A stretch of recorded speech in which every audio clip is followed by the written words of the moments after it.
State of Florida versus Ronnie Oneal III, case number 2018 CF 004019, verdict form, trial division 1. We, the jury, find as follows: as the count 1 of the charge, the defendant is guilty of first-degree murder as charged.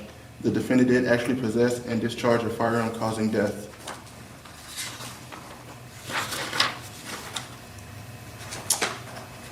We, the jury, find as follows: as the count 2 of the charge, the defendant is guilty of first-degree murder, premeditated murder, and felony murder. The defendant carried, displayed, used, threatened to use, or attempted to use a weapon.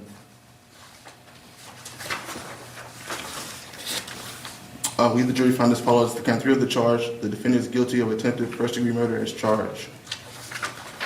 The defendant carried, displayed, used, threatened to use, or attempted to use a weapon. We, the jury, find as follows: the count 4 of the charge, the defendant is guilty of arson of a dwelling as charged. We, the jury, find as follows: the count 5 of the charge, the defendant is guilty of aggravated child abuse as charged. We, the jury, find as follows: the count 6 of the charge, the defendant is guilty of aggravated child abuse as charged. We, the jury, find as follows: the count 7 of the charge, the defendant is guilty of resisting an officer without violence as charged. So say we all, dated this 21st day of June 2021. And again, it took the jury almost 5 hours to get there. So this isn't a case where and this is another example of our system working, right? I mean, the jury just didn't go in there and say, "Come on, guys, this is ridiculous," right? This guy's representing himself. We know he did it. Let's just get out of here. No, they deliberated for almost 5 hours, came to that verdict. Not surprising. But now we move on to the penalty phase of the case, where it will be life or death. And one of the big issues still lingering in the air is, will he continue to represent himself? Because even in cases where you have lawyers involved, right, as you usually do in a death penalty case, sometimes a different lawyer will take over the penalty phase than did the guilt phase of the trial. It's not that unusual. So we'll see what happens here. In the meantime, I'm so glad we've got a special guest joining us by phone in New York City. Criminal defense attorney, civil rights attorney, Ron Kuby, also a Court TV alum. Ron, great to have you with us tonight.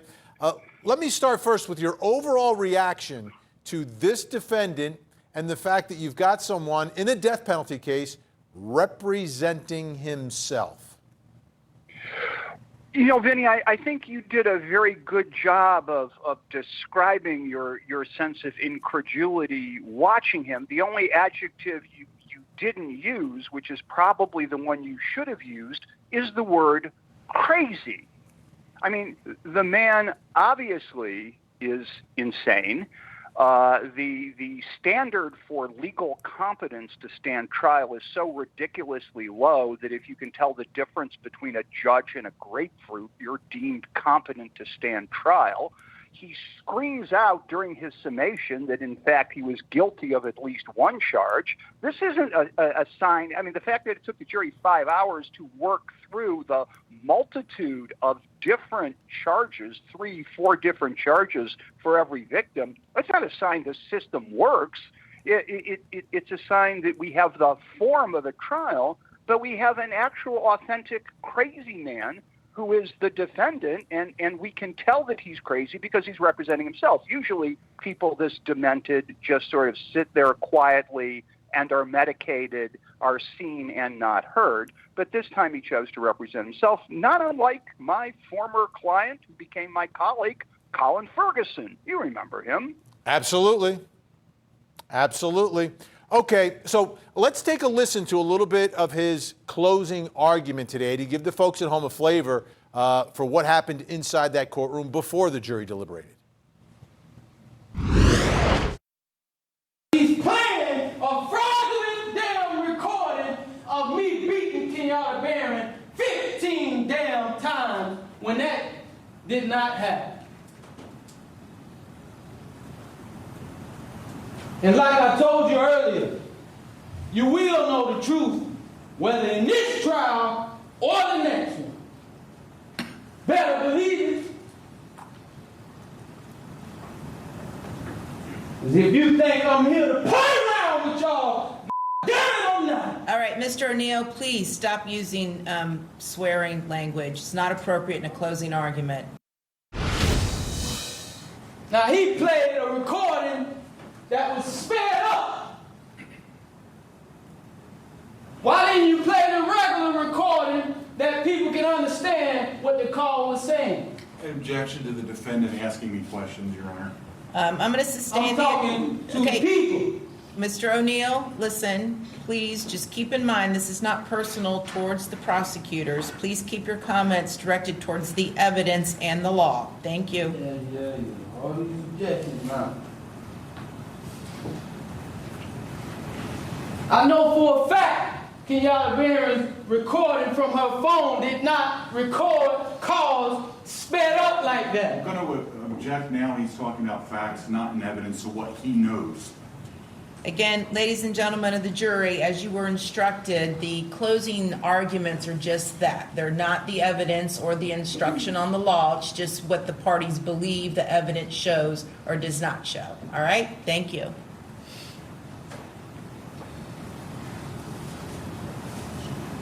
You heard Mr. Khalil Brown. You've been hearing me for 2 weeks now telling you that they committed criminal acts against me with the 911 calls and that fraudulent video that they just showed y'all. Now, I'm going to prove it to you. You heard Khalil Brown. He said that he was actually sure that I only hit Kenyatta Barron 3 times. You heard. I called him to tell you that. I ain't running from nothing. Mr. Gale just told you that my son told you that I took gasoline and poured it over my daughter's body. I showed you in the interview with Miss Jennifer Miller, she asked him, did you see your dad pour gasoline anywhere in the house? And he said, no, I did not.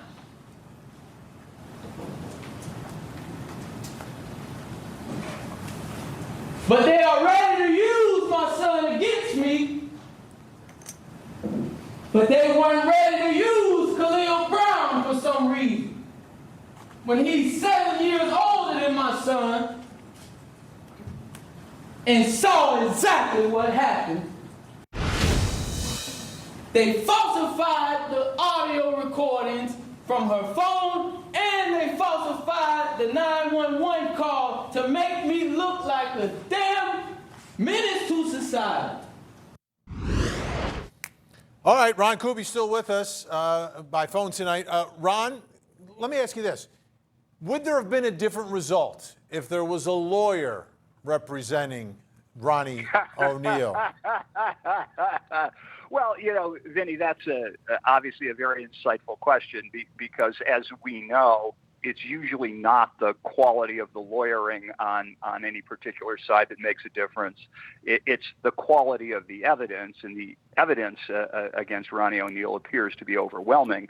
So I think that inserting a warm body with a law degree here probably would not make any difference, at least at this stage, and may not make a difference at all. But to the extent that people care about how the system works, it would have been useful to perhaps revisit the question of his competence to stand trial, not his intelligence, which he clearly is intelligent, not his ability to articulate, which, you know, is just fine, but his actual ability to properly understand what's going on and to make some sort of rational decision. What doesn't he understand, though, Ron? What is it that you don't think he necessarily understands? He knows he's in a courtroom. He knows there's certain rules. He knows in an opening statement it's all about the evidence will show. He knows in the closing argument he makes an argument.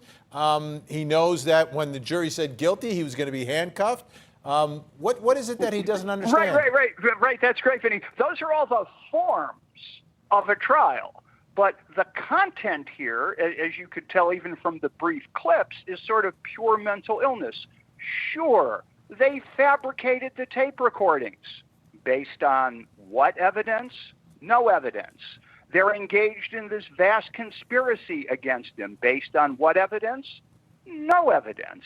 I mean, the man is clearly delusional in some respects, could use a good psych workup, but if they did that, they wouldn't be able to have this cool trial. They just sort of pack him off to a mental institution until he was fit to stand trial, and we'd all miss this. So pays your money and takes your chances, Vinny.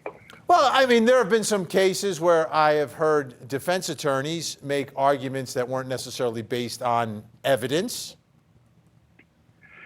I think that defense attorneys sort of going overboard is categorically different from the person we're seeing and hearing, Vinny. I mean, come on. The guy is crazy. Well, listen to him. Where's the line between, okay, most people who would do what he did, which is murder your girlfriend, murder your daughter, chop up your daughter, stab your son, they have some level of mental illness. But that's not the test. That's not the test, right? I mean, legal insanity for the guilt or not guilty part of the case, and then the competency to understand what's going on. I don't understand what he doesn't understand.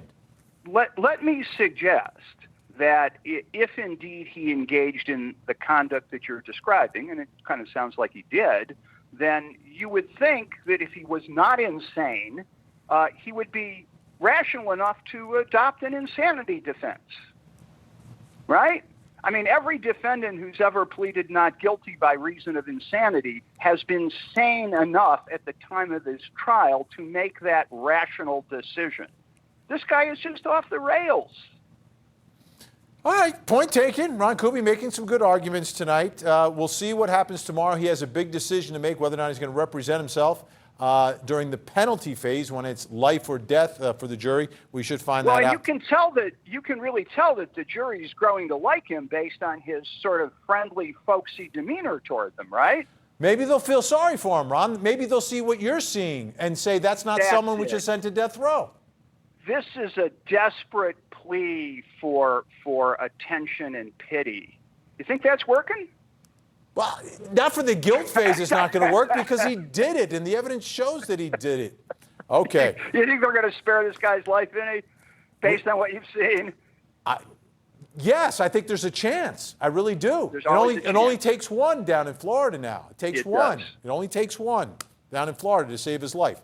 All right, Ron Kuby, incredible attorney, will stay with us. When we come back, we're going to talk about another death penalty case, also down in Florida.